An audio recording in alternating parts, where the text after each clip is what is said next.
billahi minash shaitanir rajim. Bismillahir rahmanir rahim. Alhamdulillahi rabbil alamin wassalatu wassalamu ala afdalil anbiya'i wal mursalin nabiyina Muhammadin sallallahu alayhi wasallam wa ala alihi wa sahbihi ajma'in. Allahumma allimna ma yanfa'una wanfa'na ma 'allamtana wa zidna ilman ya karim.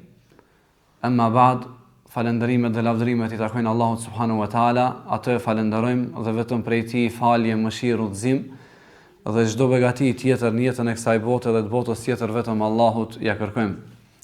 Salavatet dhe selamet ja dërgojmë njeriu të më dashur Muhammed Mustafa sallallahu alaihi wasallam, familjes së tij të pastër, shokëve të tij besnik dhe të gjithë atyre të cilët ndjekin rrugën e këtij pejgamberi deri në ditën e gjykimit. Elusim Allahun e madhruar që Allahu të na furnizojë me dije të dobishme dhe të na bëjë dobi me atë që na ka mundsuar ta mësojmë. Elusim Allahun e madhruar që Allahu të na furnizojë me rizq halal dhe të na bëjë prej atyre të cilët punët e tyre dhe angazhimi i tyre vendosen në peshorën e veprave të mira në ditën kur do dalin para tij. Amin.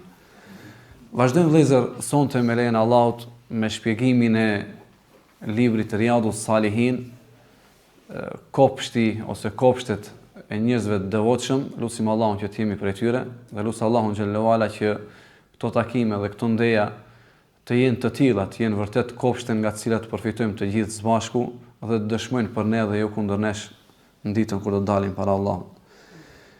Vazhdojmë ende tek kapitulli i Taubes, i pendimit. Javën e kaluar me sapash, domethënë, kishte qenë hadithi i Ka'b bin Malik radiallahu anhu. Edhe sot hadithi i radhës ka të bëjë në lidhje me pendimin. Dhe subhanallahu, përderisa po merja shënime, po përgatitesha pak në lidhje me shpjegimin e hadithit, mendova se sa mirësi e madhe është mirësia e pendimit në fenë tonë. Sahabët dhe njerëzit e devotshëm, ata të cilët e njihnin Allahun xhallahu ala ashtu siç i takon madhërisë së tij, e çmonin shumë tauben vëllezër, pendimin. Ndoshta ne nga njëherë kemi mangësinë kuptimin e drejtë të derës së pendimit, prandaj nuk e shohim si diçka shumë të rëndësishme në fenë tonë. Mirë po, dera e pendimit ose pendimi, kjo mundësi, vallahi është një begati prej begative më të mëdha që Allahu xhallahu ala ja kalon robit të tij në jetën e kësaj dhunjaje. Andaj një prej emrave të Allahut është At-Tawwab, ai i cili vazhdimisht i pranon gabimet e njerëzve. Ne shohim se si këto hadithe na nxjerrin pa vlerën e kësaj dere që është dera e pendimit. Realisht kjo ka qenë dera e shpëtimit për sahabët, dhe kjo është dera e shpëtimit edhe për ne sot e kësaj dite. Nuk ka ndonjë derë në të cilën besimtari shpreson të shpëtoj se sa dera e pendimit, që Allahu xhallahu ala t'ia pranoj mangësitë e tij, lëshimet e tij, gabimet e tij, gjunahet e tij, duke kërkuar falje dhe duke u penduar tek Allahu xhallahu ala. Dhe kur i lexojmë këto hadithe, cilët hadithe Imam Neveviu i ka sjellë në kapitullin e pendimit, ne e kuptojmë se pse pejgamberi Allahu sallallahu alaihi wasallam kërkonte falje gjatë ditës dhe bonte istikfar 70 herë, në transmetim tjetër 100 herë. Për shkak të rëndësisë dhe vlerës së madhe që e ka pendimi dhe kërkim falja tek Allahu xhallahu ala. Andaj hadithi i sonshëm është hadith i cili ka të bëjë me pendimin. Hadithin e transmeton Ebi Nujejdi Imran ibn Husejni al-Khuzai radiyallahu anhuma, sahabi i pejgamberit Allahut sallallahu alaihi wasallam, dhe ky transmetues e ka pranuar islamin në vitin kur ka ndodhur betejë e Khajberit. Domethënë ka ardhur në islam shumë vonë. Megjithse është prej sahabëve të dalluar dhe llogaritet prej fukahave të sahabëve, saqë Omeri radiallahu anhu e pa dërguar në Basra që t'u mësoj njerëzve dinin e Allahut. Pra Imran ibn Husejni, thot Muhammed bin Sirini, nuk kemi parë në Basra ndonjën nga sahabët e pejgamberit Allahut sallallahu alaihi wasallam që të jetë më i dalluar se sa Imrani. Pra nuk kishte në Basra ndonjë prej sahabëve të pejgamberit Allahut sallallahu alaihi wasallam që ishte më me vlerë, më i dalluar se sa Imran ibn Husejni, ku nga ai janë transmetuar rreth 180 hadithe nga pejgamberi Allahut sallallahu alaihi wasallam, edhe pse 30 vite ka qëndruar në shtratin e tij për shkak të një sprove, një sëmundje të rëndë që e kishte në stomakun e tij. Një sëmundje nga e cila vëllezër njerëzit dhe miqt e tij trishtoheshin ta vizitojnë kur e shihnin në atë gjendje. Andaj shpesh kishte prej tyre që i thoshin: "O Imran, kemi shumë dëshirë të të vizitojmë për hir të Allahut, mirë po gjendja yte në të cilën ti ndodhesh është gjendje që nuk duam të të vëmë ty në siklet, është gjendje shumë e rëndë." Ai thoshte: "Vallahi për mua është më e dashur ajo që Allahu ka caktuar. Nëse Allahu ka dashur që unë të jem këtë sprovë, kjo është më e dashur për mua." E këtë hadith të sonshëm e transmeton ky sahabi, pra Imran ibn Husejni radiyallahu anhuma, anna imra'atan min Juhayna atat Rasulullah sallallahu alaihi wasallam. Se një grua nga fisi Juhayna erdhi tek pejgamberi i Allahut sallallahu alaihi wasallam. Mund ta gjeni në tekste të tjera ose në transmetime tjera një grua Gamidije, një fis tjetër, po që është rrjedh e fisit Juhayna. Do të thonë Juhayna është familje e madhe, Gamidije është pjesë e fisit Juhayna. Andaj shpesh herë këtë hadith mund ta gjeni me shprehjen se erdhi një grua Gamidije. Ndërka që këtu në hadithin që është në Riyadus Salihin, është se erdhi një grua nga fisi Juhayna tek i dërguari Allahut sallallahu alaihi wasallam. Wa hiya hubla min az-zina. Dhe ajo kishte ngelur shtatzan në një zina që kishte bërë. Dhe erdhi tek pejgamberi Allahut sallallahu alaihi wasallam, fa qalet, dhe i tha: "Ya Rasulullah, asabtu haddan fa aqimhu alayya." I tha: "O i dërguari Allahut sallallahu alaihi wasallam, tha kam rënë në zina, kam rënë në këtë gjuna, tha fa aqimhu alayya." Atëherë tha zbatoje, ekzekutoje vendimin të cilën duhet ta ekzekutosh mbi mua, zbatoje atë të cilën duhet ta zbatosh mbi mua. Në transmetimin e Muslimit, fa tahhirni, më pastro nga kjo që kam bërë unë. Fada'a an-nabiyyu sallallahu alaihi wasallam waliyaha. E pejgamberi Allahut sallallahu alaihi wasallam vëllezër, kur e pa që kjo ishte shtatzan, e thiri veliun e saj. Në këtë rast nuk është përmenda ka qenë prindi apo ka qenë ndonjë i cili ka qenë përgjegjës, në cilësinë e përgjegjësit për këtë grua. Faqale, e i tha pejgamberi Allahut përgjegjësit të kësaj gruaje: "Ahsin ilayha fa idha wada'at fa'tini." Tha trajtojeni mirë këtë grua, e kur kjo të lind, pasi të ketë lind, atëherë ejani tek unë.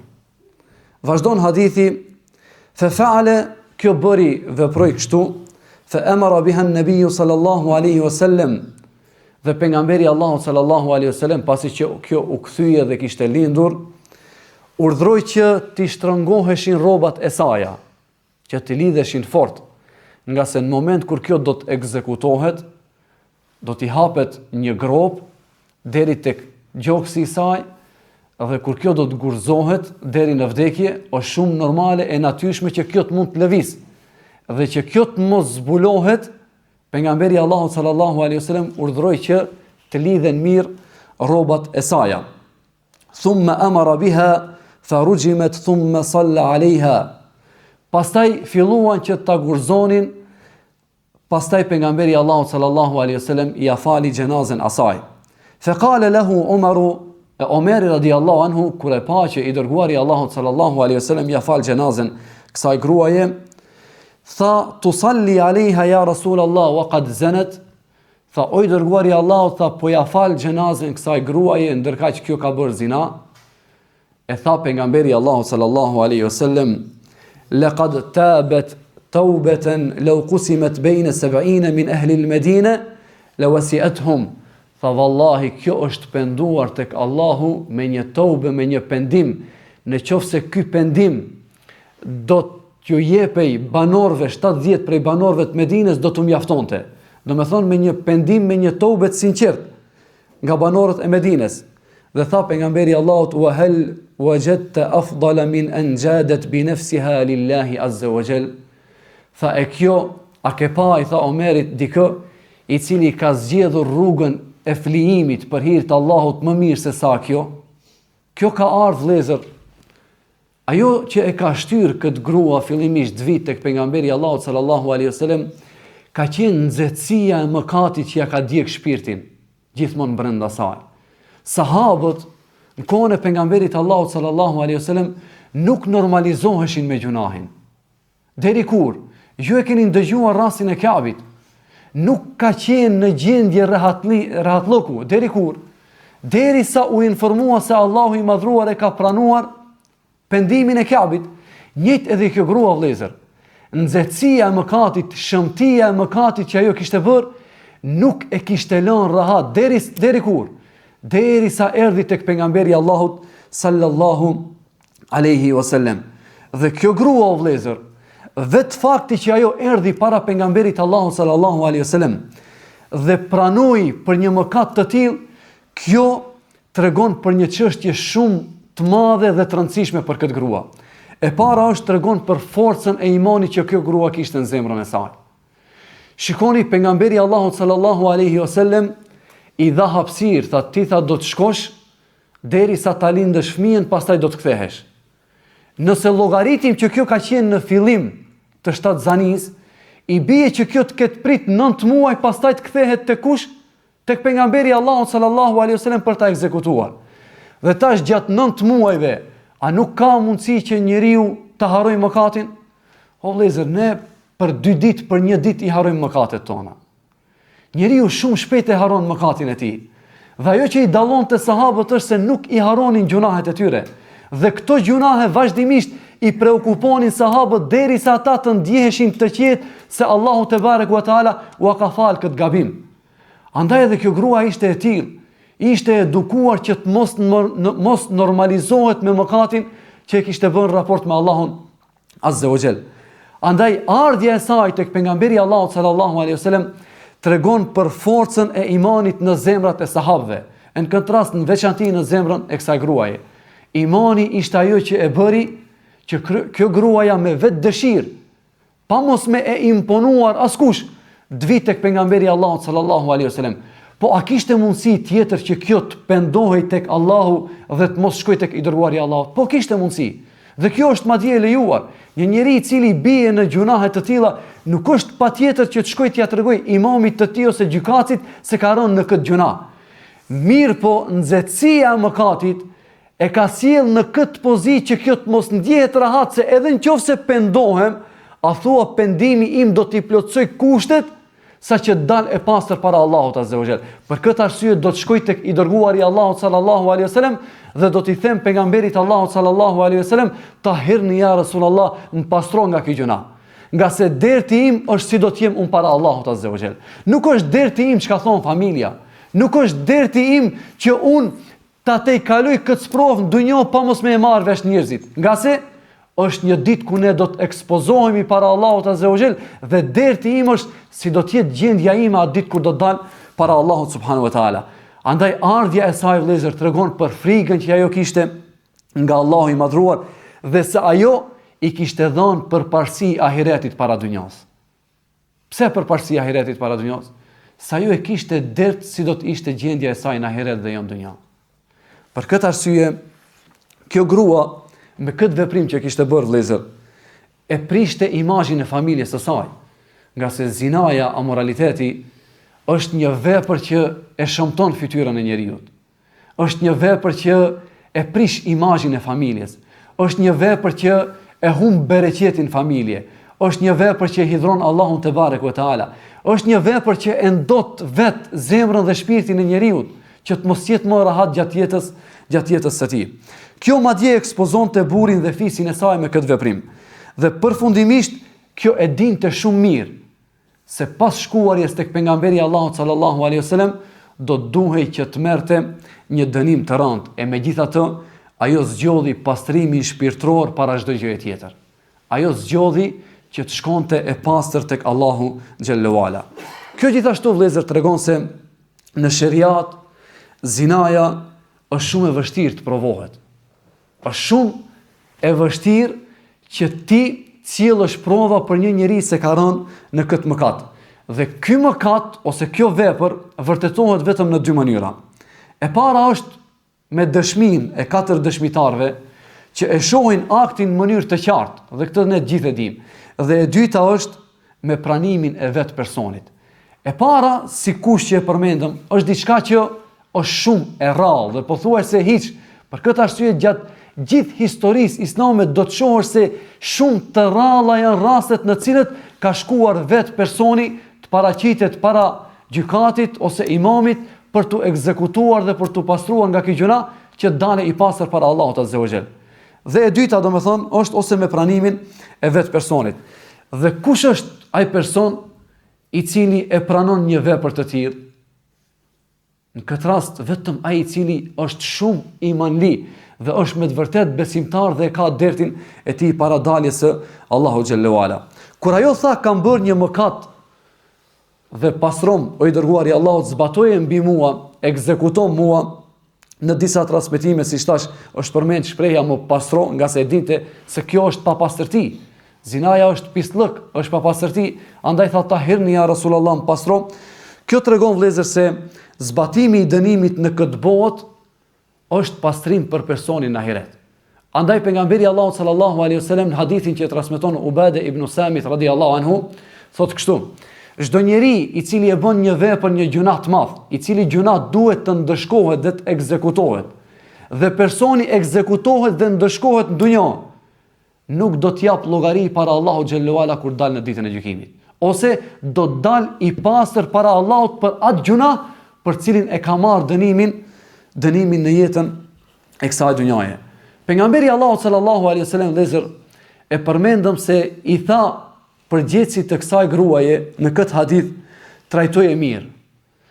Kjo na bën të qartë dhe na bën me dije vëllezër se sheriati, feja Allahu xhallahu ala, pavarësisht dispozitave të cilat në shikimin ton duken se ka dispozita të egra, dispozita të cilat nuk janë përputhshmëri me natyrën, për njerëzit të cilët se kanë kuptuar realisht fenë e Allahu xhallahu ala, ai është i mbushur me plot mëshirë. Arsyeja se pse pejgamberi Allahu sallallahu alaihi wasallam i tha kujdestarit të saj trajtoje mirë, është për shkak se edhe pse ajo do të dënohej, mirë po gjatë periudhës së pritjes deri kur dënohet, ajo kishte nevojë që trajtohet mirë nga ana e familjarëve. Nga sa nuk është afër mendjes dhe nuk është e logjikshme që në moment kur ta kuptoj kujdestari i saj dhe familjarët e saj se ka rënë në një gjuna të tillë, ta abuzojnë me të, ta nënshmojnë atë, ta ofendojnë atë, ta shajnë atë. Megjithatë pejgamberi Allahu sallallahu alaihi wasallam i thot fa ahsin ilayha, thot sillu mirë me të dhe trajtoje, duke e mbrojt pejgamberi Allahu sallallahu alaihi wasallam nga poshtrimi pavarësisht gjunahit të rënd që ajo kishte bërë. Nga se zakonisht në një situatë të tillë, familja do me thonë ekziston shumë mundësia që ta keqtrajtoj, ta ofendoj, apo ta privoj atë nga drejtat e saj për shkak të gjunahit që e ka bërë. Në këtë hadith vëllezër, gjithashtu ka argument që e përforcon mendimin e Imam Shafiut, po edhe të 2 ose 3 medhhebeve tjera përveç Imam Ahmedit, se të gjithë janë të pajtimit se imami dhe njerëzit e devotshëm lejohet që ta falin namazin për atë që është gurzuar. Pra nuk ka ndonjë problematik që imami dhe njerëzit e devotshëm besimtarët t'ia falin pra namazin e xhenazës një besimtari i cili shkon tek pejgamberi Allahu sallallahu alaihi wasallam ose shkon tek gjykatësi ose tek imami që të ekzekutohet ose të zbatohet dënimi që ai meriton për gjunahin që e ka bërë. Për mëkatarët, për ata që vriten në dënimet që ndryshe quhen hudud në shariatin e Allahut. Pra gjithë këto të cilët përfundojnë vdesin në forma të tilla, pra duke u ekzekutuar, feja Allahu xhallahu ala, do të thonë, nuk e ndalon imamin dhe besimtarët që t'ia falin xhenazën, nga argumenti që e përmendëm kur Omeri radiallahu anhu i tha pejgamberit Allahu sallallahu alaihi wasallam tusalli alaiha wa hiya zanat, tha apo ja fal xhenazën kësaj gruaje ndërkaq që kjo ka bërë zina, e pejgamberi Allahu sallallahu alaihi wasallam tregoi se kjo është penduar tek Allahu xhallahu ala nëse ky pendim do të ndahen mesin e 70 banorëve të Medinës, do të mjaftonte për shkak të sinqeritetit që kjo grua kishte për dalë e pastër para Allahut subhanahu wa taala. Ndërkaq Imam Ahmedi vëllezër ka konsideruar se është e papëlqyeshme falja e namazit, do me thonë xhenazes të njerëzve të tillë që gurzohen ose njerëzve të cilët kanë bërë gjunahe që duhet të ekzekutohen. Po thot mjafton që t'ja falin një pjesë e besimtarëve ose një pjesë e muslimanëve. Kjo grua nga Gjuhejna, nga fisi Gjuhejna, është ajo gruaja për të cilën një ditë prej ditëve Khalid ibn Walidi ofendoi. Në bisedë sipër e ofendoi këtë grua pasi që kishte përfunduar çështja e kësaj. E pejgamberi Allahut sallallahu alaihi wasallam i tha ngadal o Khalid, pra duke i thënë Khalid ibn Walidit, tha pasha atë në dorën e cilit është shpirti im. Tha ajo është penduar me një pendim që sikur ta bënte edhe një mbledhës taksash me të patë drejt do t'i falej. Pejgamberi Allahu sallallahu alaihi wasallam ka përmend këtu një vepër të keqe që e paralelizon me veprimin e kësaj gruaje, nga se kuptohet që zinaja është prej mëkateve të mëdha vëllezër. E pejgamberi Allahu sallallahu alaihi wasallam në këtë fjalë që ja thot Khalid ibn Walidit tregon se qen ka edhe një vepër tjetër e madhe, duke krahasuar se nëse edhe ky vepruesi i kësaj vepre do të pendohej me pendimin e njëjtë të kësaj gruaje, Allahu xhallahu ala do t'ja kishte pranuar pendimin. E kush qen ka kjo vepër?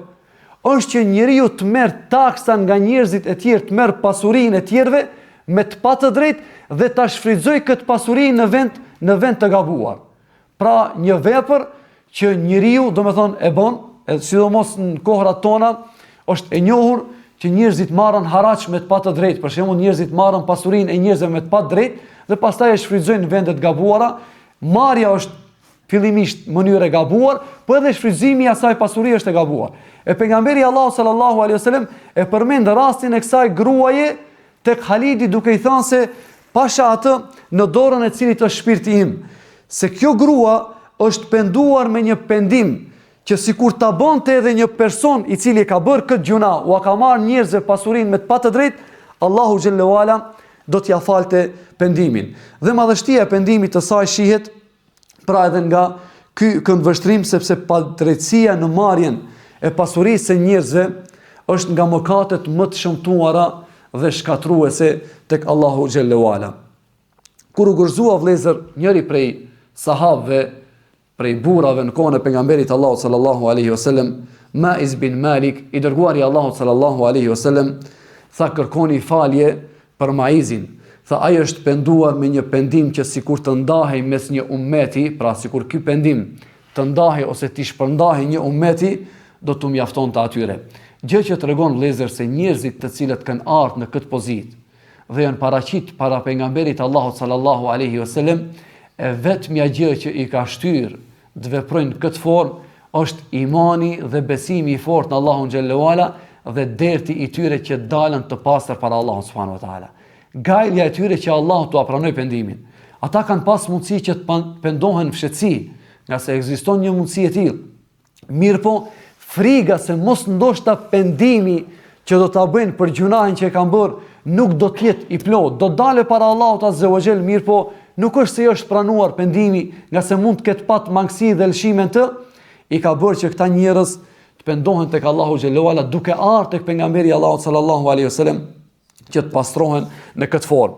Në këtë hadith vëllezër, gjithashtu ka, domethënë, porosi se lejohet që njeriu të pranoj gabimin e tij, por ama me qëllim pastrimi, jo me qëllim mburje. Ne shpesh herë në biseda e sipër me njerëz, ndosht që dëgjojmë dikë që është më në moshë dhe ka një të kaluar të keqe, kur i përmend të bëmat e tyre, në çfarë aspekti i përmend? Për lavdrim dhe për mburje. Thot, thot, kur jam kanë unë në Beograd në ato vite, dhe ai fillon domethënë t'i shpalos gjunahet a moralitetin që ka bërë dikur të kalume. Jo, nuk e tregon këtë muhabet për të kërkuar një zgjidhje se si dale i pastër tek Allahu azza wa jall. Po thjesht e thot këtë bisedë në mesin e burrave, në mesin e fëmijëve, për të treguar se me ditë kush kam qenë unë. Kur kam qenë unë i ri në moshën tonë dhe kam bërë këtë dhe këtë dhe këtë dhe këtë. Andaj njeriu nuk i lejohet që ti tregoj mëkatet e tij, përveç se nëse dëshiron zgjidhje që të pastrohet nga ato mëkate. Nga se shfaqja e mëkateve vëllezër dhe mburja me atë që ke bërë ti, e që nuk e ke pas lejuar dhe është gjuna, normalisht rrezikon që të biesh në kategorinë atyre njerëzve për cilët tha pejgamberi Allahu sallallahu alaihi wasallam kullu ummati mu'afin illa al-mujahhirin. Tha i gjithë ummeti im do të falet në ditën e gjykimit, përveç atyre njerëzve të cilët i kanë shfaq mëkatet e tyre. Allahu ja ka mbulu dikujt një mëkat, ai shkon e hap para të tjerëve. Nëse Allahu ta ka msheh, nëse Allahu të ka mbulu, nëse Allahu xhallahu ala të ka ruajt nga syt e njerëzve, ti bëhu më i mëshirshëm për veten tënde që ta ruash veten, të mos i ekspozosh mëkatet e tua. Mos i bisedo gjunahet me njerëzit e tjerë. Fshehi këto mëkate nëse Allahu t'i ka fsheh, me shpresën që Allahu xhallahu ala të t'i fal dhe të t'i fsheh edhe në ditën kur do dalish para Allahu xhallahu ala. E tha pejgamberi Allahu sallallahu alaihi wasallam, i gjithë ummeti im është i falet, përveç njerëzit të cilët i shfaqin mëkatet e tyre, dhe pejgamberi Allahu sallallahu alaihi wasallam tregon pastaj retorikën dhe mënyrën se si shprehen këto njerëz, thot alladhi yaf'alu dhanb, thot është ai njeri i cili bën një gjuna, thumma yasturuhu Allahu alayhi, pastaj Allahu i mbulon këtë gjuna, thumma yusbihu yatahaddathu bihi, e ai pas bërjes së gjunait, pasi Allahu ja ka mbulu, çohet edhe bën muhabet me njerëzit duke u mburr për këtë gjuna. Nëse shohim vëllezër zinan si një nga mëkatet më dha, shohim se sheriati këtij mëkati të madh i ka vendos pengesa dhe masa që njeriu të mos bie në këtë mëkat. Sikurse që është ulja e shikimit, e ka ndaluar pra shikimin, e ka ndaluar zbukurimin e tepruar, përzierjen e pakontrolluar, zbutjen e zërit në mënyrë jorse, vetmin me një grua të huaj, udhtimin e një gruaje pa mahrem. Dhe çdo gjë nga këto masa që i ka parapa sheriati janë për të mirën e njeriu që të mos e çojnë njeriu dhe besimtarin që të bie domethënë në këtë mëkat. Andaj sheriati ka vendosur këto masa parandaluese dhe ka urdhëruar besimtarin që të jetë i dlir, të jetë i pastër dhe të ruaj shikimin e tij dhe të jetë i pastër para Allahut subhanahu wa taala. E çdo kush i cili nuk arrin që të përmbahet në këto masa që i ka parapa feja Allahu xhallahu ala, atëherë është mëse normale që nëse njeriu përfundon në një mëkat të tillë, përballë këtij mëkati është një vendim që është ekzekutimi me gurës për atë i cili është i martuar, apo ndërkaq me rrahje, me goditje për atë i cili është beqar. Për fund vëllezër dua të paraqes një mesele që e kanë pyet Sheikh Uthejminin, Allahu e mëshiroft. Një pyetës kur e ka dëgjuar këtë hadith të pejgamberit Allahu sallallahu alaihi wasallam, i thot shejkhit, a është më e mirë që njeriu i cili ka rënë zina të shkojë tek imami, kuptohet po flasim nëse jetojmë në rrethana ose në suaza ku gjykimi bëhet me sheriat, bëhet me fetë Allahu xhallahu ala. Thot, a është më mirë që njeriu të shkojë tek gjykatësi, tek imami dhe të pastrohet nëse e ka imanin e fortë, kuptohet, apo është më mirë që ai ta mbuloj këtë gjë dhe të pendohet vazhdimisht tek Allahu xhallahu ala. Sheikh Uthejmini thot kështu. Thot se në qoftë se njeriu pendohet sinqerisht duke e mbuluar këtë vepër, edhe është i vendosur se nuk do të kthehet më në këtë mëkat. Allahu thot për njeriu balil insanu ala nafsihi basira, me të vërtet njeriu e njeh veten e tij më mirë se çdo kush tjetër. Gjithë ne e njohim tabiatet tona. Dikush e njeh se ka vështirë të largohet nga një tabiat, apo ka njerëz të cilët kanë shumë cilësi të mira, mirë po thot hoxha unë se largohem nga ky tabiat. Ky më është bërë ves, dhe ves jo shumë vështirë që njeriu ta largojë nga karakteri i tij. E thot Sheikh Uthejmini, nëse ky njeri ka gatishmëri për t'u penduar sinqerisht tek Allahu dhe ka vendosmëri që të mos kthehet më në këtë gjuna, atëherë më e mira është që të pendohet në fshehtësi dhe të mos shkojë. Ama nëse ky njeri e din se vetja e tij është person i cili përsëri mund të kthehet në atë gjuna, është njeri i cili nuk mund ta përmbajë veten dhe vazhdimisht mund të ketë rënje të tilla duke i bërë mëkat Allahu xhallahu ala, thot atëherë më e mira është që ta pastroj veten në këtë formë duke e paraqit gjunahin para gjykatësit dhe duke pranuar, domethënë gabimin dhe mëkatin në cilin ka rënë. Elusi Allahu subhanahu wa taala vëllezër që Allahu të na ruaj nga mëkatet të tilla. Dhe lutë Allahun xhallahu ala që pas çdo mëkati Allahu të na inspirojë me tobe, me pendim sinqert. nga se nuk është problematike që njeriu bie në gjuna. Problematike është kur njeriu haron të kërkojë falje Allahut dhe nuk ndjen keqardhje për gjunahin e bërë. Andaj kjo grua është shembulli më i mirë se si njeriu nuk duhet të harrojë mëkatin e tij dhe se derti dhe gajlja jon duhet jetë se çfarë të bëjmë që Allahu të na falë mëkatet tona. Elos Allahun e madhruar që Allahu të na falë gjunahet tona. Allahu ju shpërblet për ndëgjimin. Aqulu qawli hadha wa astaghfirullaha li wa lakum wa li sa'iril mu'minina fastaghfiruhu min kulli dhanbin innahu huwal ghafurur rahim.